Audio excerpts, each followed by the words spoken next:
Ini adalah menu food event atau menu-menu makanan yang kita punya.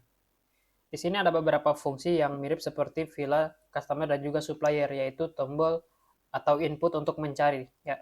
Jadi kita bisa mencari makanan yang sudah kita pernah upload, kita tinggal ketikkan di sini namanya dan kita bisa klik enter di keyboard kita. Kemudian di sini ada tombol action, ya, yaitu tindakan, ya, beberapa tindakan yang bisa kita ambil untuk data ini, yaitu ada mengurutkan data dari yang terbaru ke yang terlama, kemudian bisa kita ekspor menjadi Excel juga data ini supaya bisa kita download. Kemudian di sini ada tombol untuk manage kategori atau mengelola kategori untuk menu food ini. Kemudian juga kita bisa mengelola ingredient dari menu ini. Kemudian di sini ada tombol new food. Di new food ini kita bisa masukkan foto dari makanannya, kemudian namanya, ya. Kemudian kita bisa pilih kategori. Nah, di sini. Kategori ini nanti akan dibahas lagi setelah saya bahas menu ini.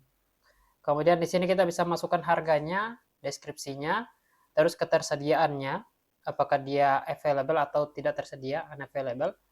Kemudian data tipenya kita bisa pilih, ini food internal atau eksternal. Kemudian di sini ada COGS type.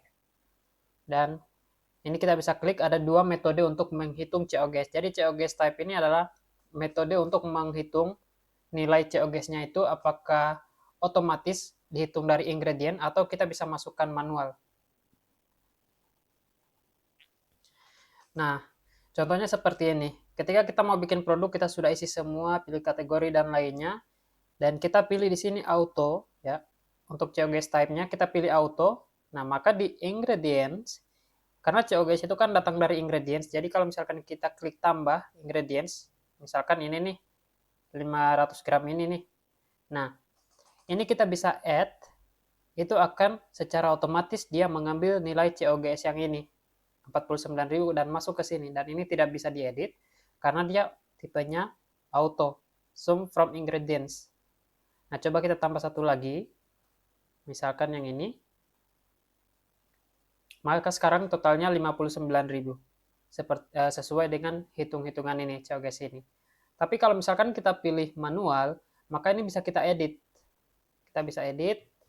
Nah, jadi lebih fleksibel untuk menu tersebut.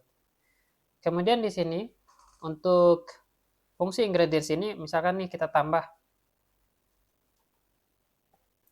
untuk 500 gram ini, ya coba ini ya, 500 gram roti ya, 50 gram roti brioche, itu 50 gramnya harganya 6.000. Dan kalau misalkan kita cuma pilih 10 gram aja, maka harganya dia menyesuaikan. Ini hitungannya pakai hitungan pro rate ya. Jadi di pro rate. Karena 50 gramnya 6.000, maka 10 gramnya cuma segini. 1.200. Dan kita bisa pesan lebih banyak, misalkan 100 gram. Maka harganya juga disesuaikan, atau misalkan 70 gram.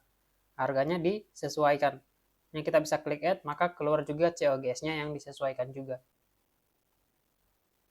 Ini bisa kita hapus, bisa kita edit juga untuk ingredients-nya, misalkan untuk penyesuaian size-nya, ya, atau kuantitinya. Itu akan menyesuaikan juga harganya. Nah, ini kita bisa pilih auto. Misalkan kita tambah satu, harganya sekarang COGS-nya itu 10.250.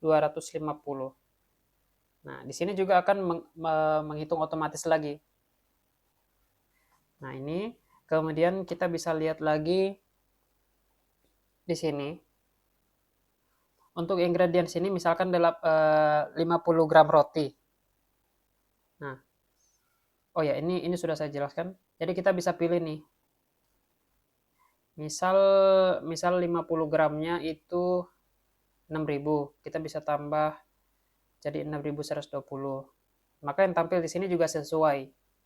Jadi itu adalah bagaimana cara kita menambahkan ingredients kepada produk dengan kalkulasi yang akurat berdasarkan nilai COGS-nya. Nah, kemudian bagaimana mengelola kategori dan juga ingredients ini. Nah, kita bisa masuk di sini, menu action. Di sini ada manage kategori dan juga manage ingredients. Kita mulai dari manage kategori dulu. Di manage kategori, di sini tampil beberapa fungsi seperti mencari kategorinya, kemudian kita mengurutkan dari yang terbaru atau yang terlama, dan tombol plus di sini untuk menambahkan kategori baru. Kemudian di sini ada tombol untuk melihat detail kategorinya, seperti ini, dan ada tombol edit dan juga tombol hapus pastinya. Jadi kita bisa tambahkan di sini. Jadi kategori ini adalah kategori khusus untuk F&B. Nah, jadi yang kita masukkan di sini itu akan tampil di saat kita membuat data food ini, akan tampil di sini. Begitu juga dengan ingredients. Di sini ada tombol manage ingredients. Nah, ini kita bisa masukkan data-data ingredients yang kita punya dan juga nilai-nilai COGS beserta juga dengan suppliernya. Kita bisa klik di sini tombol tambah. Ini untuk menambahkan ingredients baru. Kita masukkan nama ingredientsnya, kemudian kita pilih suppliernya siapa, karena nanti ini yang akan keluar di invoice. Kita bisa pilih siapa suppliernya ini. Kemudian kita bisa masukkan size. Size di sini artinya kuantitinya ya, tapi unitnya bisa disesuaikan. Misalkan 12. Kita bisa pilih unitnya apa, apakah kilogram, gram, miligram, liter, dan lainnya. Maka namanya size atau ukuran. Kemudian kita bisa tentukan nilai COGS-nya berapa. Ini bisa kita edit-edit. Nah, setelah kita simpan, dia akan tampil seperti ini. Dan di sini ada tombol edit. Ini kita sudah tahu untuk mengedit data yang sudah kita simpan sebelumnya, dan tombol hapus. Ini untuk menghapus juga. Nah, kemudian di sini ada checkbox. Ini fungsinya untuk bulk delete atau menghapus secara massal. Nah, di atas ini ada fungsi yang sama seperti kategori, yaitu mencari ingredients berdasarkan judulnya. Kemudian juga ada sort by, ini untuk mengurutkan dari yang terlama ke yang terbaru.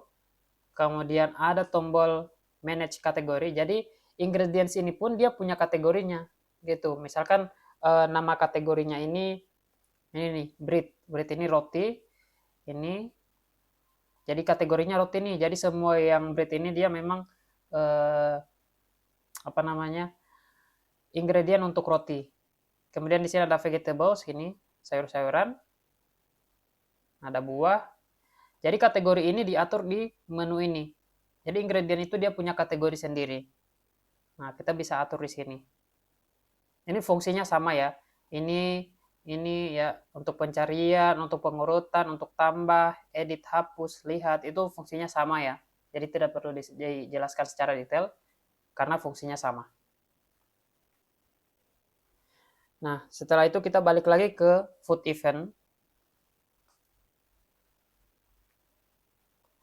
Di sini ada fungsi internal dan eksternal. Jadi ini ada dua jenis data ya, ada data internal dan eksternal. Kemudian ada tombol checklist di sini. Ya, tombol checklist di sini itu ada dua fungsi. Yang pertama itu untuk menghapus secara massal dan mengcopy secara massal menjadi tipe internal. Di-copy menjadi eksternal, sorry. Di-copy menjadi eksternal. Nanti akan masuk di tab eksternal ini. Dan di bawahnya ada fungsi-fungsi basic ya, seperti navigasi paginate-nya untuk melihat data lainnya, karena setiap page itu dibatasi 20 data agar tidak terlalu lambat untuk loading halamannya.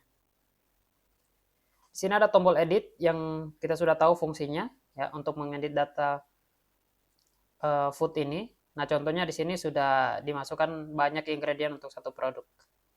Kita bisa edit. Nah, untuk tombol simpannya ada di bawah ya, sini. Kemudian juga ada tombol hapus, ini sama seperti fungsi lainnya.